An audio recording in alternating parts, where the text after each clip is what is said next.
looking forward to this, the Three Rivers wastewater, because I don't know exactly what the subject is today, but I know you have stuff in the works, so we're excited to hear about It's about bond that issues, going, right? yeah. So I don't know, you're welcome to both use the one table or split or however you want to do it. You're more than welcome.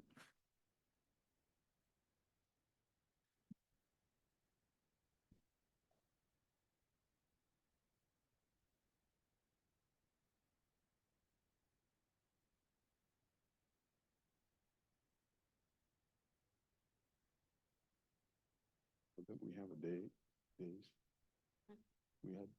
Look at that. Look what you've done. All you have to do is say wastewater.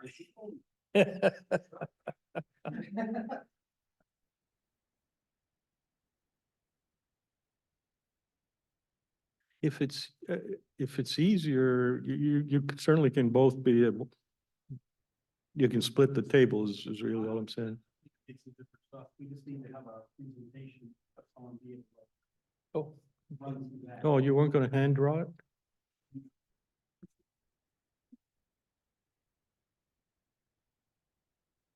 Uh,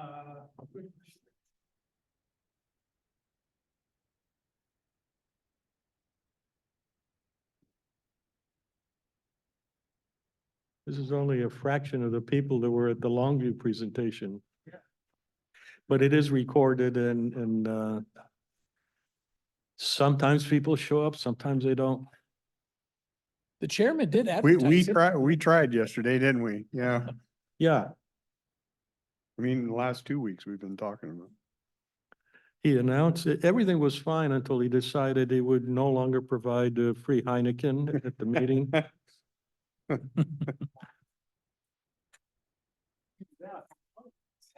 You'll be back then, huh? The mics have a little button. If you got a bright green light, then you're all set to go. Okay, I'm on. Okay. And you tend to have to speak close to it and in front of it, tend to.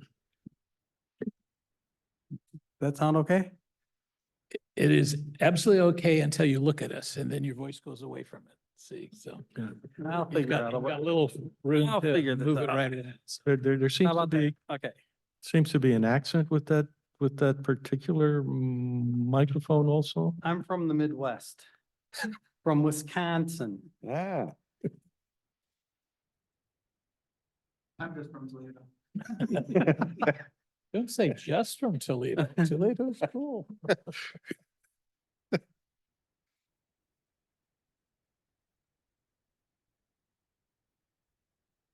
Finding it.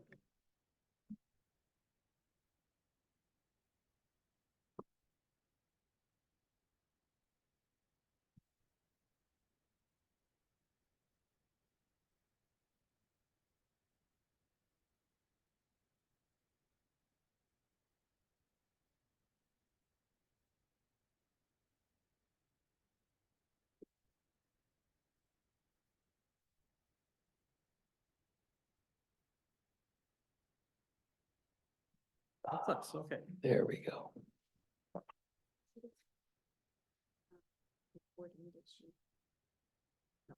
No, I didn't hear it stop. Okay. Well, thank you very much for having us here. My name's Dwayne Leaf. I'm the general manager of the Three Rivers Regional Wastewater Authority.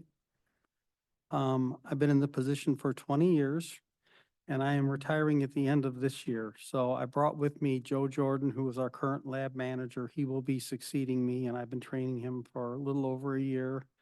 He'll be totally ready to take over for me.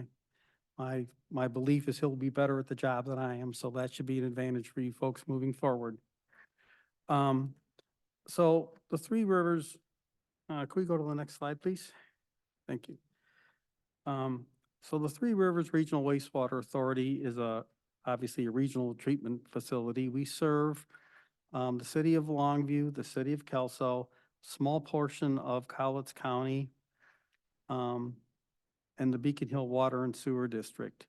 we are formed as a joint municipal services agency, which means we're essentially our own little city. We do all of the administrative things a small city would do, pay our own bills, run our own personnel department, acquire our own insurance.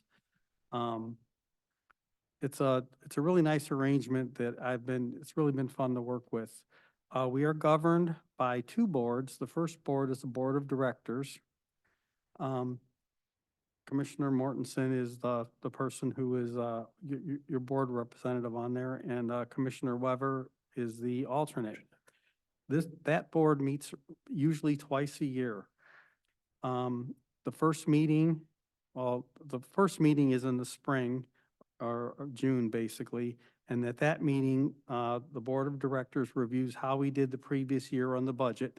And then they offer suggestions and guidance as to what the budget should look like the following year. Then we meet in December where the Board of Directors gets another update on the budget, projects, how things are going, and they ratify the budget, which has already previously been approved by the Three Rivers Regional Wastewater Authority Operating Board. That board meets every month and they review our operations, they approve vouchers, award bids, things like that. That board is composed of appointed members from each one of the entities. So your appointed member is Patrick Harbison. That board's really been nice to work with because they're all professional engineers or managers for the basic water and sewer departments from the various entities. And so it's really been a pleasure working with them because they are very useful in vetting projects.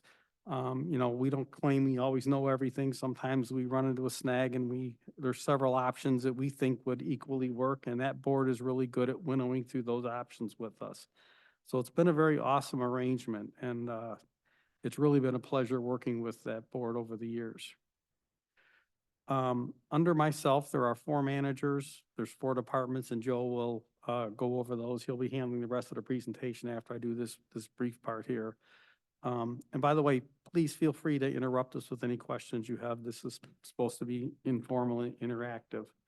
So your slide shows that the joint utility was formed in 2016. And your record says for 19 years, you've been meeting budget. So Yes. before that utility was created, this entity's status was what? we were a creature of contract, which was a contract between the 4 entities that own us. And they had bylaws on how things would work. And that really worked pretty well too. But really what the difference was that we were not able to bond and fund our own projects. So for example, if we're doing this big project now, we would have had to have had Cowlitz County or somebody bond for it, and that ties up your indebtedness. Whereas now that's not required. We can do that ourselves. So that was one of the reasons. And another reason, frankly, is when we were using other entities for our financial reports and things like that, we weren't tied into their computer systems. So we would get a report once a month as to where we stood. And because of the bill paying cycle, sometimes those reports could be months behind. And so it was kind of like black magic trying to figure out if we were going to make budget every year or not, because the numbers we were looking at were not current. And that was really an interesting venture and quite challenging. And the situation wasn't particularly unique at all around the state. So leading up to 2016, the state passed the law Correct. allowing the creation for the joint utility. So I think we're one of the first ones to take advantage of it. Yeah, I think maybe Lot was first and we might have been second. But, our board was always looking at ways to help us be more efficient and to do our jobs better. And this was a real significant thing to allow us to do that.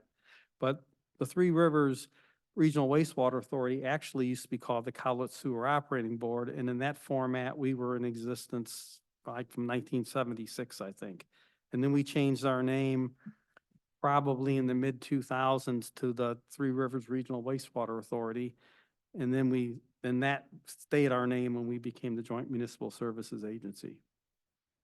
So anyway, like the slide says, we've had really good performance. We've met budget 19 consecutive years. I've been there 20 years. I got trapped in that first year when I didn't realize how far behind our financials were. So I thought, oh, we're making budget. So we pre-bought some things that maybe I wouldn't have bought if I would have known. And so that's how come that first year we were over budget. But we've averaged a 1.5% budget increase per year over since 2004. So that, beats inflation almost every year. So we're really proud of that.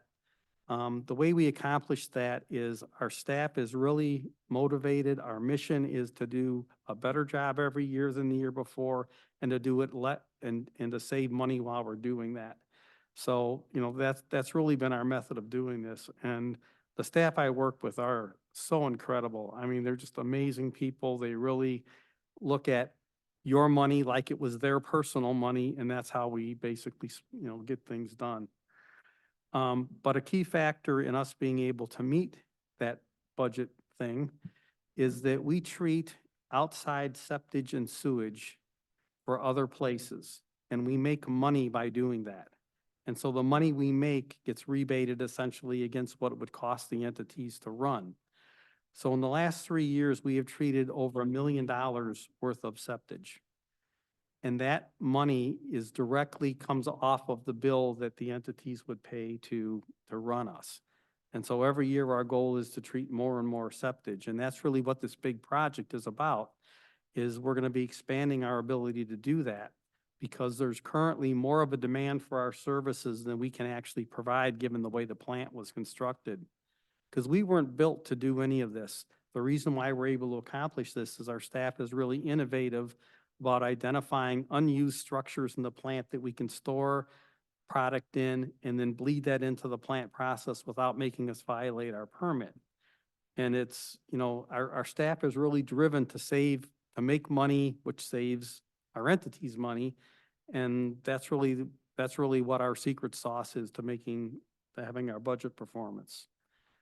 So I always want to make sure that we say that because it's not me doing this. It's really other people that have bought into what I want to do and make it happen.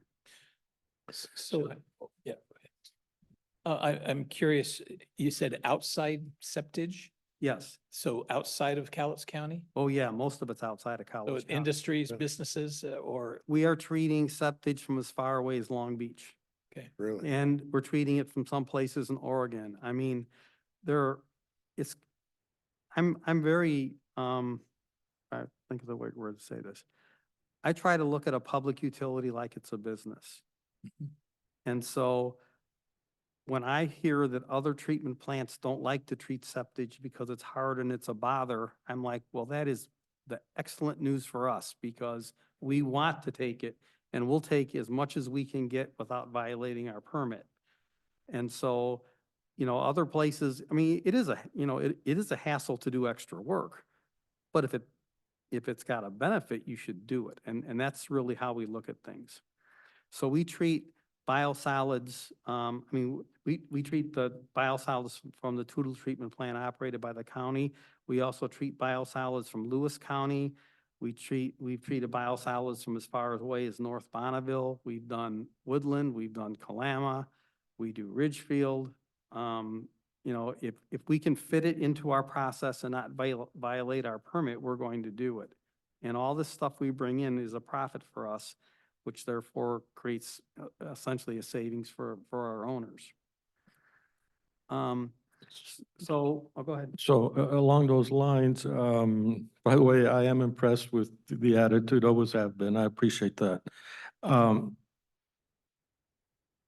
The capacity of your facility now, if you were to give me a number that says I'm up to 90% capacity or 100% capacity, you've gradually taken more and more in, and the facilities haven't materially expanded that much. Right. But you've made much better usage. So at some point, that's got to stop unless you add more Right. capital. Right. And so that's what this big project is really about. See, right now, ecology measures your plant capacity on your sewage coming in. And so the septage and the biosolids are not considered incoming sewage. So that doesn't affect that, but but we can still only process so much before the aeration basin system and other parts of the plant just can't handle it. And so when we do this project, as Joe will describe in better detail later, we're basically building a facility that's a side stream to what the incoming sewage is, just to handle the biosolids that we currently treat from other people, the septage we treat from other people, and the expansion that we're looking to do to earn more money. But then still, my question would still stand in that without without the new building there, how much more material can you take in? I don't think we can take in any more safely. So we're Okay. kind of capped at the. From a practical engineering standpoint? Yes, correct. Yeah. Yeah, we are, as Joe will tell you in a little bit, we basically treat a roughly a combination of 3 million gallons per year of septage and biosolids from outside facilities. We have many more customers approaching us, but we can't really get above that level. And so my goal is when we build this new facility, we'll be able to expand that level quite a bit and make it easier for us to get more customers through the door. This new project that we're doing, So you say you'll be able to do much more. Will you be presenting us the exact amounts that, your new capacity and what the market load is? we are projecting to increase by a factor of 3. Factor of 3. Yes. So if I did 100 today, afterwards you'll be able to do 300 or 400? Well, right now, we're doing about 3 million combined between septage and biosolids, maybe a little I bit. use simple numbers like 100% of the baseline today. Anyhow. Yeah, so it'll be 3 times that. So if we're treating 3 million gallons, our goal is to get up to 9 or 10. Okay, thank you. Yeah, if that answers what you're kind of asking for. So, and I don't want to keep talking about this too much because Joe's be covering this in his slides a little further. So, this big project we're bonding for, there's 2 parts to it. There's some parts to replace things in the plant that aren't working. And then there's the biosolids part. The biosolids part is about half of this big bond we're doing. And that should be paid for by the combination of increased revenue from bringing in more septage and biosolids, and from the fact that the new process will actually save us money with the way it's being constructed. And we'll cover that kind of in a second too. So, but getting back to the J. Musa organization, since we've been formed, we've had no audit findings, which is a credit to our accounting staff because they make sure that we process bills and do bidding and do all the things you have to do to not have any audit findings. We've also been the recipient of the Department of Ecology's Outstanding Service Award for permit compliance 11 times since 2005, and that includes 2002. We're assuming we'll get the award in 2003 since we didn't have any permit violations. So, basically, we take good care of your money. We run a quality organization in terms of no plant violations, and we're looking forward to continuing that much more even in the future. So Joe is going to be handling the rest of the presentation. I'll be passing out a sample of our biosolids product a little bit later when he gets to that portion. So, you ready, Joe? Mm-hmm. Okay. Okay, next slide, please. Alrighty, so about Three Rivers, or Turwa, as we often refer to it as. Turwa is unique in the sense that it is essentially 2 separate wastewater treatment plants. What they can run independently of each other or in parallel of each other, which we use for times like these for the hydraulic loading when we have a lot of rain and our flows get pretty high. We have our north plant, that was the original plant built in 1976. And then we have south plant, which was built in 2002. Kind of for perspective, on average, we're treating about 255 million gallons per month. There's another example, January with our very heavy rainfall, we treated over 500 million gallons for the month. And we cover a population of about 45,000. in addition, and as a byproduct of wastewater treatment is biosolids. And so in order to treat that, we use centrifuges coupled with a RDP line pasteurization system to produce Class A exceptional quality biosolids, which are the highest quality and have no limitations on where they can be applied or used. RDP was commissioned in 2008. And as an example, in 22, we produced 4,000 dry tons of biosolids. And the last year, 23, it was approximately 4,100 dry tons. The biosolids are produced and then through a contracted hauler are applied to agricultural fields fairly close to our region, Eastern Washington, Central Washington. And then as Dwayne hit on, we receive and process biosolids from local communities and septage from local septage haulers. These are the numbers for 23. We treated 1.2 million gallons of biosolids and 2.6 million gallons of septage. And as Dwayne hit on, these are outside resources and revenue points for us. Yeah. Moving on. So the population figures you use are from the city of Longview, the city of Kelso, and Beacon Hill Sewer District. Yes, Right. yes. But you also get the leachate from the landfill, which covers the county too, so. Mhm. And then we have a couple And then you say connections in the Palama. port area. Yeah. Yeah. Okay. Yep. Thanks. Okay, so how do we do it? Turwa has approximately, or has 25 full-time employees and is staffed 365 days a year, always working to produce a quality effluent being discharged to the Columbia River. In addition to that, Turwa houses roughly several billion microorganisms, and they're the ones doing all the work and treating all the wastewater that's coming in. And so when I'm kind of talking about the departments and everything, it's basically all these departments, either directly or indirectly, their job to support and provide the optimal environment for those organisms so that they do their job. And I'll often refer to them as bugs. That's kind of common. So first up, we have our operations department. And they are the ones operating the plant equipment and technologies, always setting up the plant to provide that optimal environment for the bugs so that they can do what they need to do. And when looking at the bugs, they're kind of like humans. They need oxygen and they need food. Too little food, they starve and start cannibalizing, and then they get upset and things don't work good. Too much food and there's just too much food, they can't clean it like they're supposed to, and then our effluent is compromised because of that, because they're not doing their full job. So a big part of the operations is maintaining that population, making sure they have the right amount of food and providing that proper aeration so that they can respirate.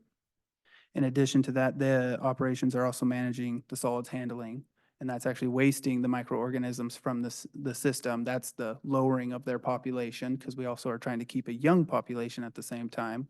And then in turn, that's what produces the biosolids.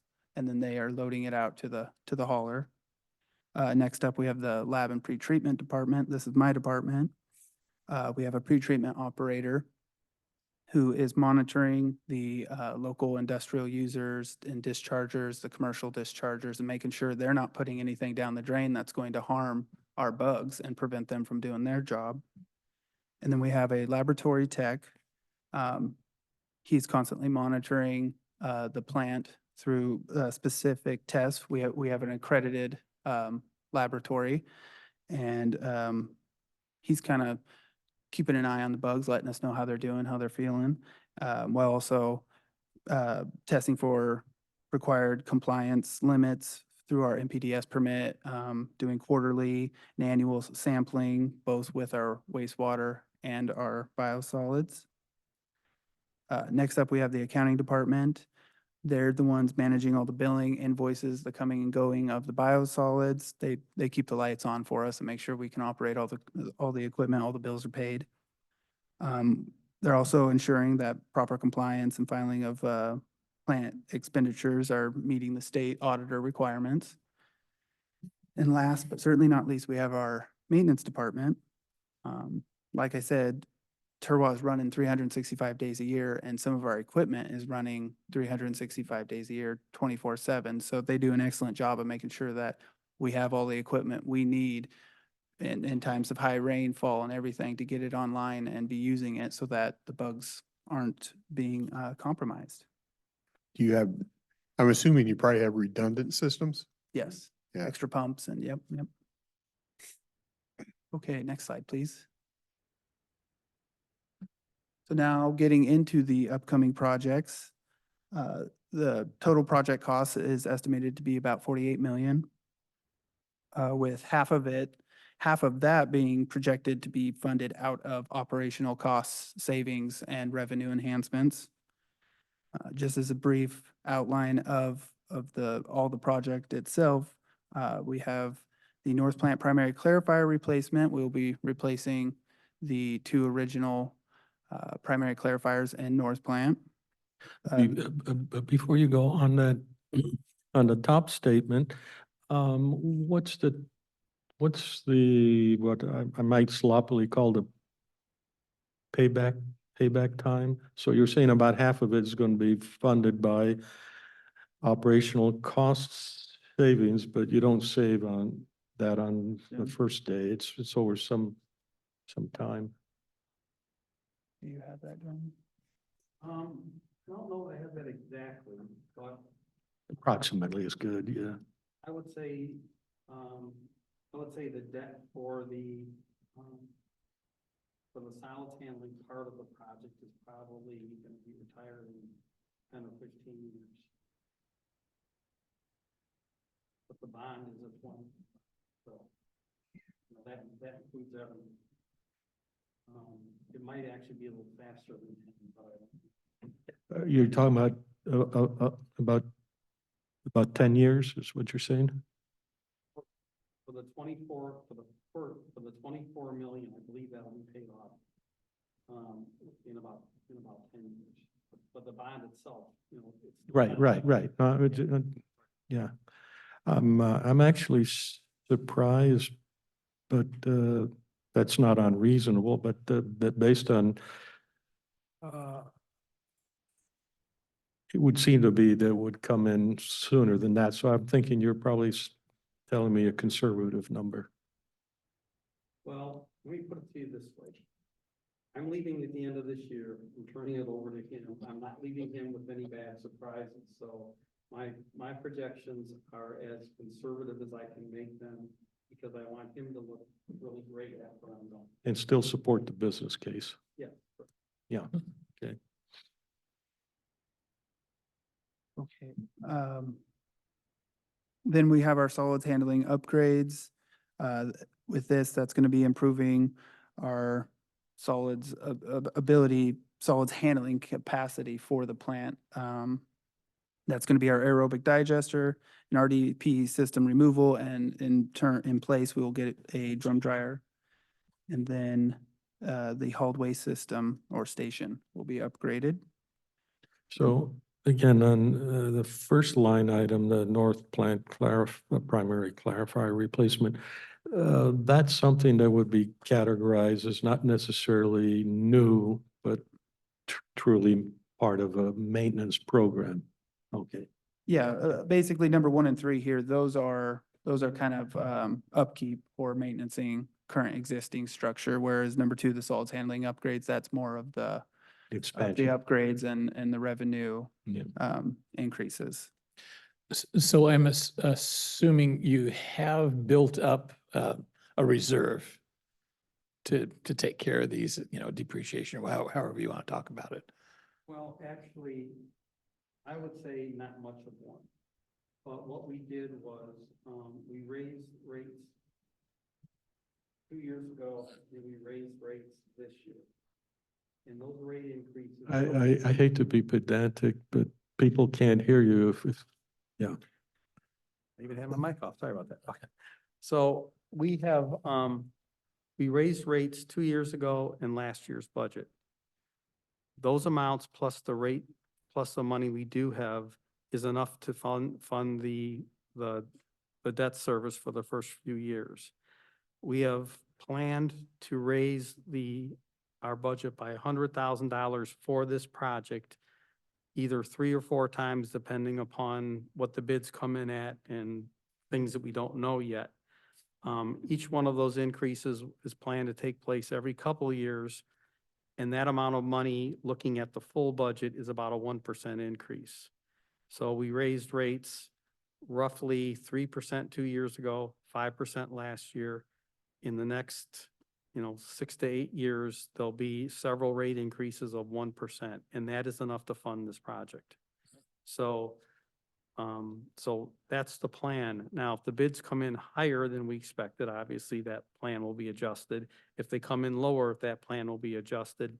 Our goal is never to have a ton of cash reserves. And the reason for that is that the entities pay for that up front.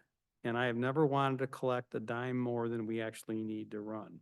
And that's also part of this philosophy that leads to very low rate increases, because unless we have something defined to do and we have a 20-year capital plan, so we have good planning documents, there's no reason to carry a bunch of money that takes money away from your ability to fund your own sewer things, projects, because I just don't think that's the right way of doing business. It's actually a complicated question because sometimes the cost of business, or I should say frequently, includes the cost of what I would call recapitalization and amortization in some cases. That's why the federal government insisted if you own a house as a rental, you're supposed to take depreciation and so forth anyhow. But I don't have a problem with what you're doing because you're obviously able to handle it another way. Thank you. Okay, and then item number 3, the South Plant Headworks upgrades. Again, this is just kind of updating existing equipment, and really it's occurring at the South Plant Headworks, but really it's for the North Plant. It's a North Plant upgrade. So I'll go into further detail on these things. Next slide, please. Oh, perfect. Thank you. Okay, so for the North Plant primary clarifiers replacement, this is going to be replacing the original primary clarifiers from 1976. Those original clarifiers were not built on pilings, and so they are actually settling, tilting, which compromises their hydraulic capability and just kind of compromises their ability to do what they need to do. So those will be getting replaced, and it's going to be modeled after the South Plant primary clarifiers, which will just kind of make a plant-wide consistency. And then also with the upgrades, we've kind of looked at what the South Plant primary clarifiers and their sludge pumping, how they have been kind of superior to the North Plant, and we'll be implementing that into the North Plant infrastructure, which will just overall improve operational quality. As I hit on the primary sludge pumps are also going to be replaced.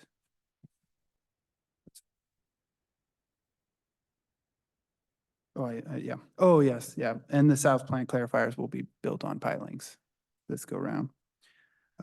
Okay, next slide.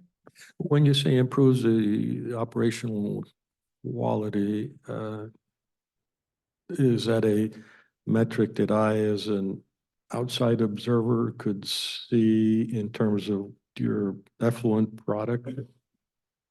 Yeah, probably more so in the pumps. By replacing those pumps, we're going to be using what South Plant pumps have proved superior to the North Plant pumps, and that they are centrifugal pumps in the north. South Plant will use positive displacement, which just seems to pump our sludge a lot better.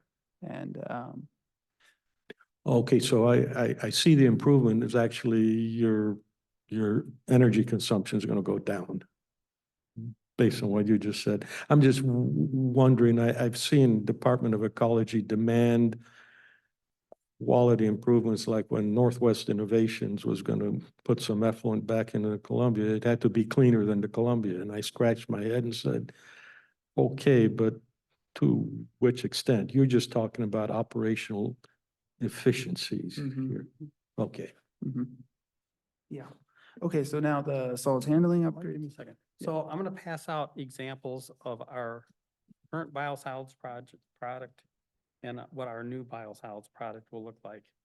You can open this one and smell it please don't open this one and smell it. Doesn't that smell good? You will notice that this product looks pretty much like what you would get out of a Home Depot fertilizer bag. So it can be used on gardens. It does not smell. Can be used, you can actually use it to fertilize your lawn if you want to. So the reason why we like this product is it enables us to get away from strictly using our product in agricultural uses and not residential. This product will not go through a lawn fertilizer. It has a pretty strong smell. So if you were to use it for home gardening, you have to immediately incorporate it in the soil, which makes a lot of work. And so people don't typically use this around their home. Our current market is almost exclusively agricultural fields. We would like to get away from that to a certain extent because that puts all your eggs in one basket. It has not been an issue in this side of this area of the country as much as in the Midwest. But when I came from Illinois and Wisconsin, when I first started my career, you could go 2 miles and find a farm field. By the end of my career, you're going 200 miles, and that's just urban sprawl. We haven't seen that to the same extent here, although Ridgefield, places like Ridgefield have seen a lot of growth. They've consumed a lot of farmland, so we don't want to only have farmland if it might be harder to get to or more non-existent. So with this product, it's really great because you can use it for both, and so that expands our market.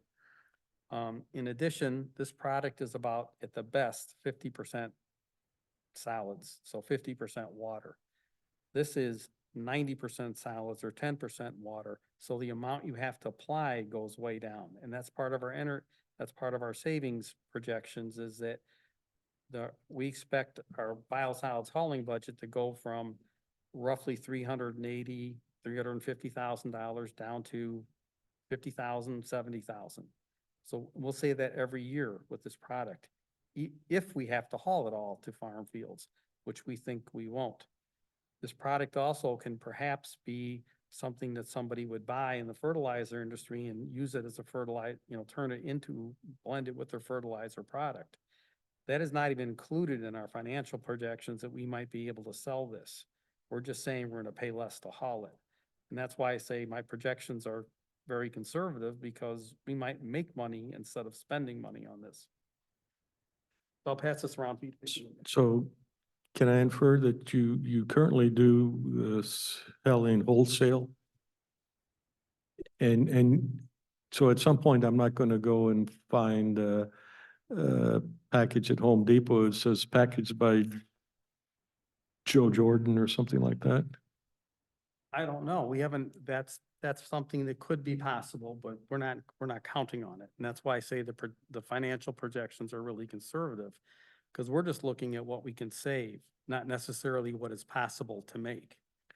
So are you going to exploit the vendor relationships you have or the customer relationships you have with these guys to sell this, or you have to go find new customers?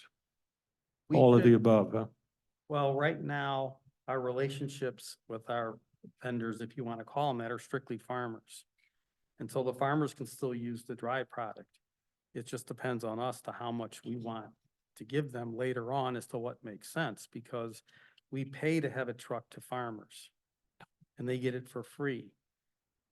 So the less amount we have to haul, the more we can save you money.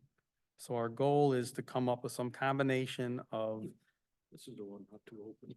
So Right now, it's looked at as a cost savings, yes, and it has the potential for retail sales, but that's not figured into correct, the deal. Yeah, correct. Thank you. Gotcha. Yeah, that was the question. yeah. Thank you. Yes, So- we currently have to pay a contractor we just pay the contractor to haul it off. They're just under a contract to haul it off. They're the ones dealing with the farmers and getting rid of it for us. We don't really necessarily have the farmer contact because it is kind of difficult to get rid of in that quantity. So, again, this is part of the way we sort of think, is that we want to not have all our eggs in one basket, and we want to create a situation where no matter what, we save money, and it'd be wonderful to make money.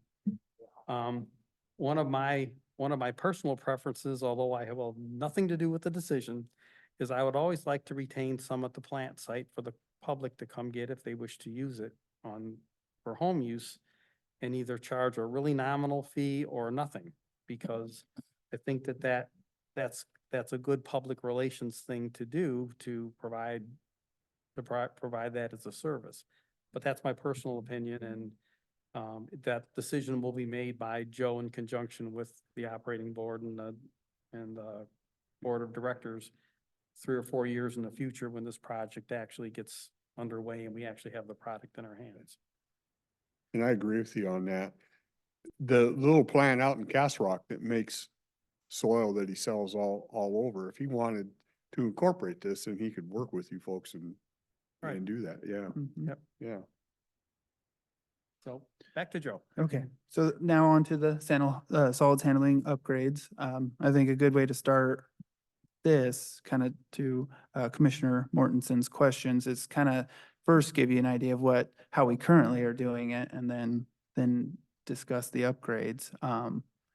So right now, we have a hauled weigh station where the septic haulers can come in and offload one at a time through a rather kind of small screening system. And then from there, that septic is actually injected essentially into our wastewater treatment process, into our primary clarifiers, first for settling to get the solids, and then it carries on. So with that, we are kind of susceptible to a potentially bad dump from one of the haulers.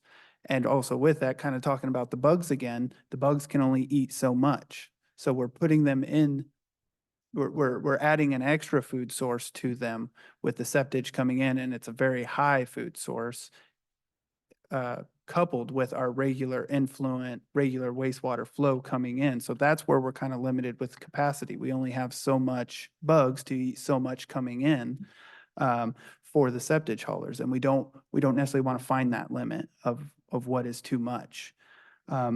As for the biosolids, staff have done a great job of using kind of retroing old structures, GTs, gravity thickeners, and the biosolids are brought into the facility and offloaded there where they're kept separate from everything, and then we can add them and pump them into our solids handling processing.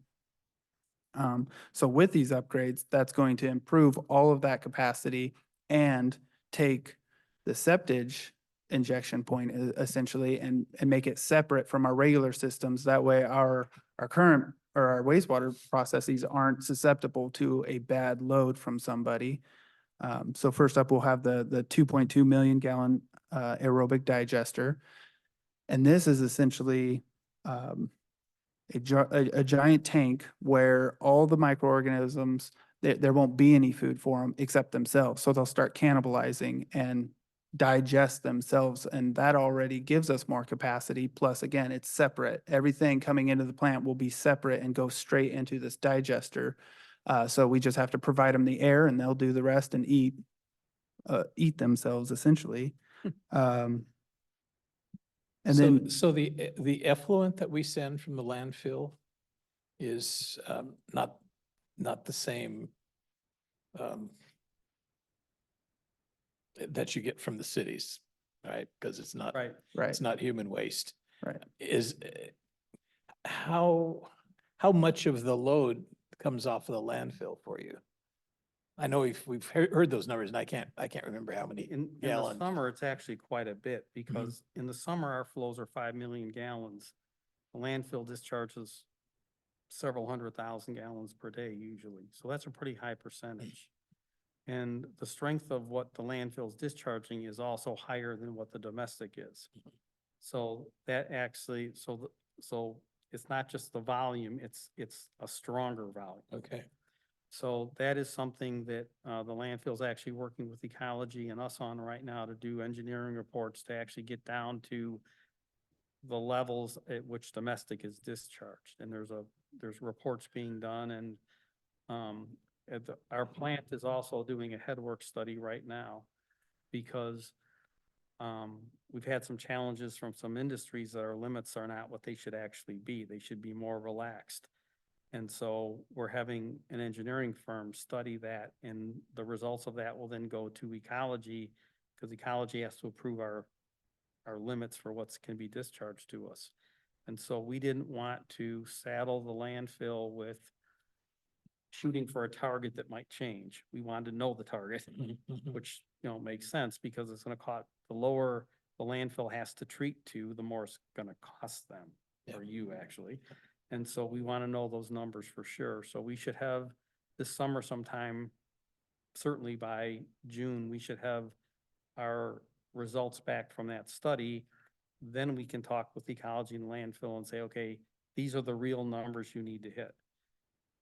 Ecology had actually agreed to hold off on requiring the landfill to submit their permit plans until the fall in order so that we could accomplish that. Because we worked with ecology and the landfill on this to make sure that, again, you weren't shooting for an unrealistically low limit because that would cost more money than if you weren't. Great. Okay.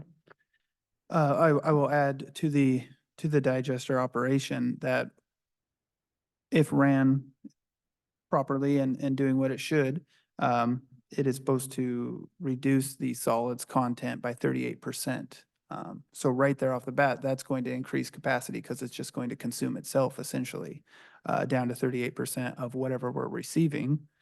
Then we're going to be installing the Andritz drum dryer to replace RDP.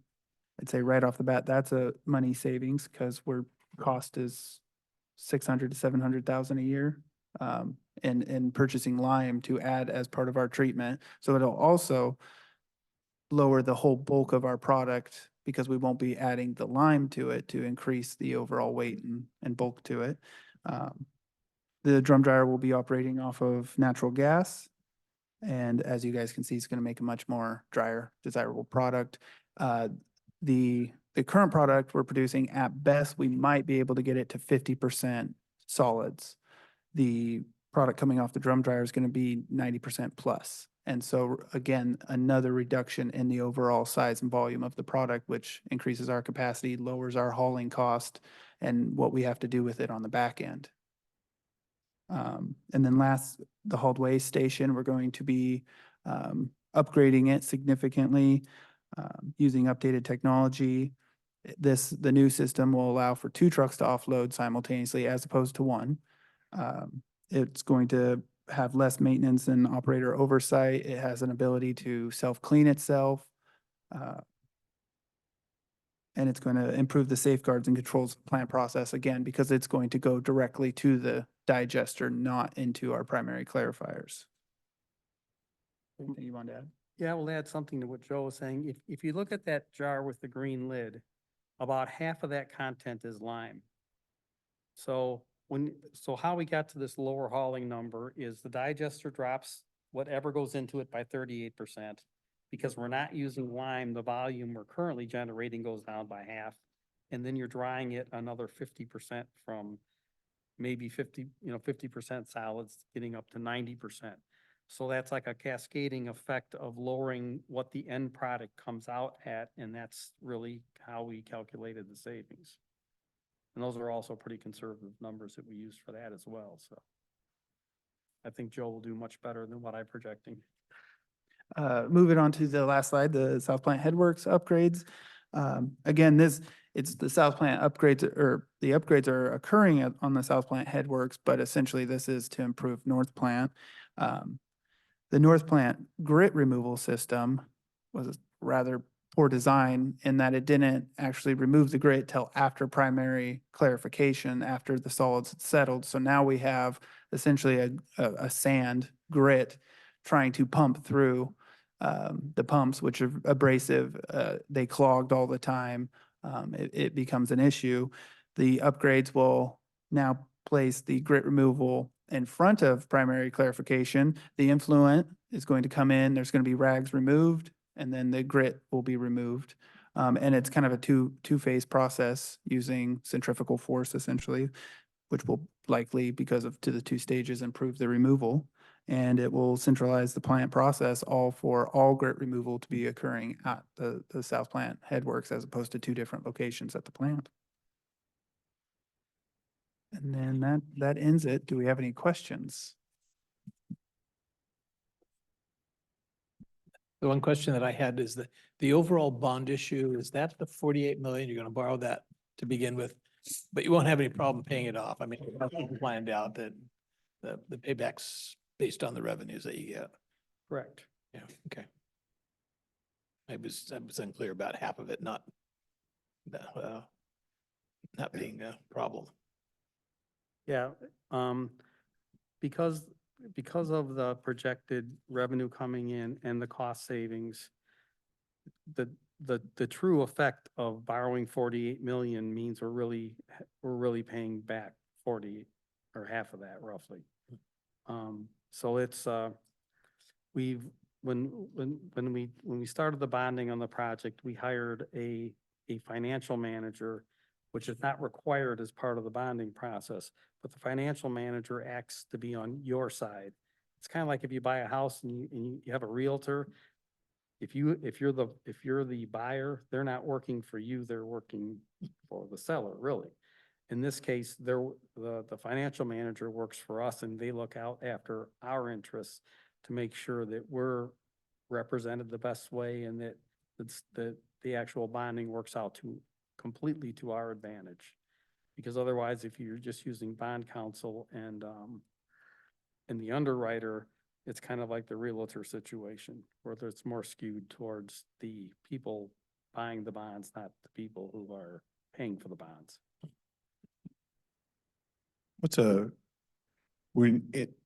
When you do all this, what's a reasonable life expectation for all this equipment? Well, I know you've had stuff since the 70s, so. yeah. Typically, I would think that the aerobic digester, which is really concrete and plastic pipes, that's, we have stuff that's that old from the 1976 project that's in Okay. pretty good shape. So that has a really long lifespan. The things that are expendable in the digester is, the way the air is put into the digester, it goes through these flat membrane discs that can clog, and so you have to replace those occasionally. And that's very similar to what we do with the treatment plant aeration system. So every couple of years, we take them down in the summer when we're at half of our normal flow, and we can afford to do that, and then we replace a bunch of these discs. The pumps that we're planning on using are called Sulzer blowers. They are kind of a new thing. They are based on magnets. And so there's really very little maintenance. There's no oil changes to them. Oh, wow. So and we already have some of those. We already have one of those at the plant as part of a aeration basin expansion that we did, or improvement. We really like those. I mean, they're also not prone to issues with stopping and starting, whereas with regular blowers, they stop and start. That's not good for them. These can stop and start, and there's no maintenance impact to them. As far as the Headworks project, that's all cement, so that should be 50+ years. The drum dryer, I would guess probably 20-25 years. Our current line pasteurization system is about 20 years old, and that's really nearing the end of its life. But that also is subject to lime, which is very corrosive. The dryer is really not quite like that, so, I don't really know how long it'll last. It'll certainly survive the bond. Yeah. Yeah. This has been I don't know about you guys, but it's super educational for me. I had no idea. And I will mention on Tuesday that people should have been here to listen to this. Agreed. Some questions? So, the digester, the material comes in through a pipe? Mhm. And it's an enclosed chamber of some kind? No, it's actually exposed to the air. It Oh. basically it basically looks like a swimming pool with concrete subdividers, and on the bottom of it is a whole bunch of pipes that then just blow air through the bottom of it. And so how do you keep the odor, what kind of odor control do you use? Well, the current plant, we have very little odor control. The only odor control we have is biofilters for the lime pasteurization system. We are hugely blessed in our location because we're basically next to Capstone and across from the closed landfill. And so It's the only treatment plant I've ever worked at where I have never had an odor complaint. Because there's no houses anywhere near it. And, you know, we're regulated by Southwest Clean Air, and so they control emissions. But the digesters and the air and the, aeration-based systems have never been on their radar for having the types of odors that are concerning. So there really is no plans for any odor control, and this has been vetted through Ecology and Southwest Clean Air already. So which is nice, because that means, you know, those type of systems can be very expensive. They put no pressure on you for emission of methane or anything like that? Well, aerobic systems do not create methane. Because you oxidize it at the start? Right, because it would be something like an anaerobic system creates methane, hydrogen sulfide. Our systems are aerobic. So in an aerobic environment, you don't generate anaerobic gases, which is basically. That's what the pumping hardware under, at the bottom is, Yep. you said? Mhm. Okay. Yeah, we do have a Southwest Clean Air permit, but it's for our 2 biofilters that come off of the line pasteurization system. And we intend to reuse those because the dryer system will produce some odors, but that's gonna be run through scrubbers we already have for another system. And then from there, it goes into our biofilters, and that takes care of those odors. Our Southwest Clean Air report that we have to issue every year is really an interesting way of looking at odors. They basically have us measure what's in the influent, and then they have us measure what's in the effluent, and whatever is different for things like chloroform and things that are organic, they assume that's vented off into the air, which may or may not be true. And so we sample 6 times, or sorry, is it 6 or 4? 4 times. We sample 4 times a year and create a bunch of data, and then we issue a Southwest Clean Air report. We have not had any violations in many, many years for that. Well, just so that you know, Mr. Mortensen is our delegate on the board of directors there, and I think I'm still your alternate too, so keep that good news coming. Thank you. So, it sounds like you've got sort of built-in redundancy such that you can shut down, maintain while another part of the plant is still operating. Yeah, it's, our plant was built in 2000. The 2000 expansion was done because the winter flows overwhelmed the north plant. And I've had like several expansions like this in my career. It's almost universally true that trying to fix all the leaks in a collection system is way more expensive than building a bigger treatment plant. Because to fix the leaks in the collection system, you're tearing up roads, you're putting in new sewers. Most of the leaks actually probably come from homeowners laterals to get to the sewer. So it's usually not publicly acceptable to tear up everybody's yards en masse just to fix those type of problems. So they usually just build a bigger treatment plant. And what that means is that for half the year, we don't run one of the plants. We only have to run the other plant in the winter. So and it really is kind of a blessing if you think about it, because that means in the summer, the plant that you take down, you can do a lot of stuff to it to maintain it. And then the next year you can flip flop and do the other one. But each plant also has its own redundancy because ecology requires that. So there's twice as many things as you need to run each plant, but we only run each plant half the year. So we have, so as long as we pay attention to getting scheduled stuff done, which our maintenance staff are really unbelievable at doing that, we're always way ahead of the game. I cannot think of very many times in 20 years where I was actually worried that something was down that we didn't know was going to be down, that we had no way to get around it. Along those lines, it's fairly low ground there.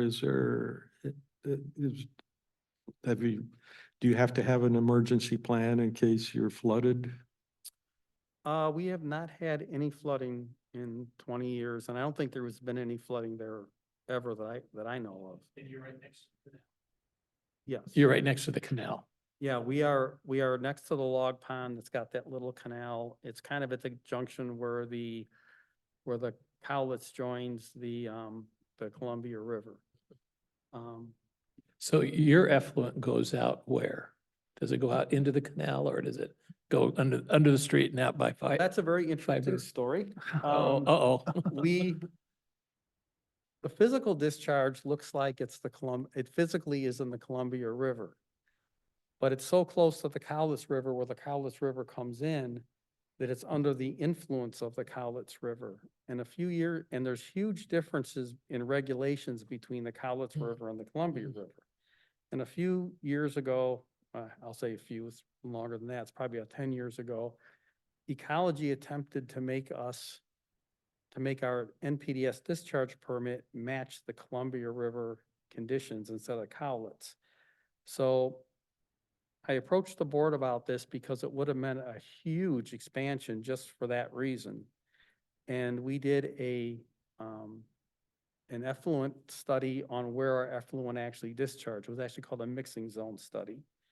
And we paid probably $80,000 or $100,000 to study where our water went into, monitor it up and downstream, compared that to the Cowlitz River farther downstream, so that we could prove to Ecology that regardless of geography, the water itself was Cowlitz water. And that saved us millions of dollars of plant expansion, which would have been actually for no reason. You know, our organization is ruled by science. And so if the science would have said it was Columbia River, then we would have said fine. But if the science doesn't say it, we're not going to say fine. And we just needed to know the answer. You know, I generally don't care what the answer is. I just want to know what the answer is. And so we were able to get Ecology to look at our data and agree that it was really, no matter what it looks like, the actual water is Cowlitz water. And so we escaped all of those really obnoxious things we could have had to do. I'll refrain from saying anything.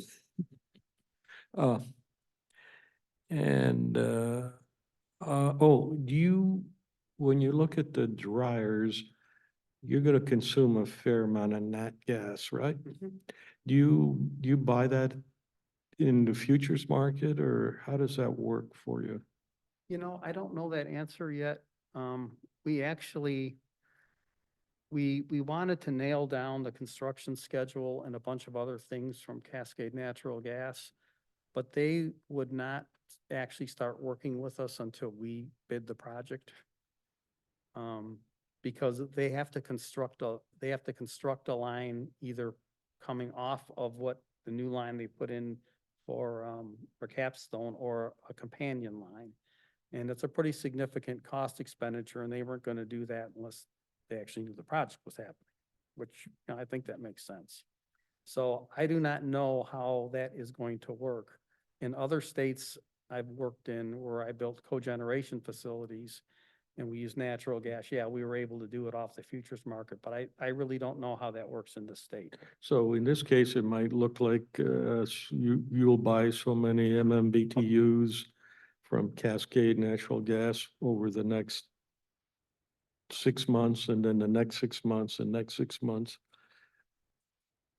Kind of like buying in the future, so you know what your price is here today. I don't know if, I really, honestly, I don't know how that's gonna work. Okay. I think that's gonna be his headache, because I'll be gone before the project is constructed. Well, the thing that'll make that important, well, it depends on the overall cost allocation, but nat gas is maybe is $2.50 a million BTUs here, while it's anywhere from 12 to 20 in Europe. And so it can move. So if you can handle a jump from $2.50 to $5, then you maybe don't lose any sleep over it, because there is no free lunch there, of course. Right. Well, I have the engineer's estimate for what it will cost for natural gas, a current one, is about 300,000 a year. And like I say, our Lime is running up close to 700,000, so. But you're counting on that savings. Well, our Lime used to be 300,000 when it first started in 2008, and it's basically doubled. So, if we didn't make this switch, it was gonna just keep getting worse and worse.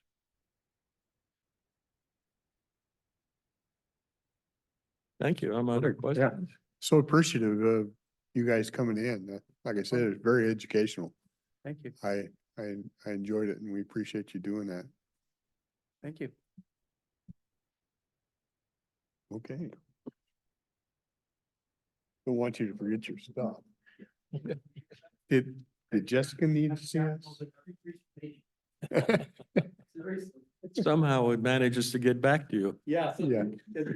It's not that. The green, the green stuff at least gets back to you, right?